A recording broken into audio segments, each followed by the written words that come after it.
Weet jy wanneer is jy oop om verslind te word? Wanneer jy uit die beeld van God uit is.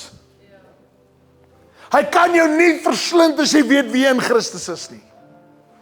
Maar glo my, hy kan jou verslind as jy buite Christus is. Dis hoekom ou soos Paulus, as ek Paulus goed lees, dan dink ek, Paulus, my vriend, waar kom jy vandaan, my maat? Ek kan nie verstaan dat jy die man is wat jy is nie. Hulle skipbreek, hy word gestenig, hulle geesel hom, hulle slaan hom 'n klomp houe en sê hulle moet net nie weer kom preek nie.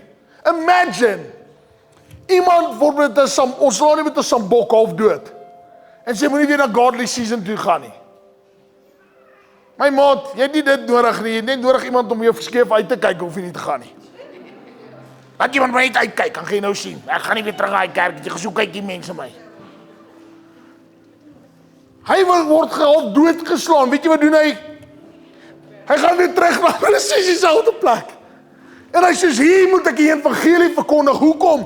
Want ek lewe nie uit die beeld van mense nie. Ek lewe uit die beeld van God.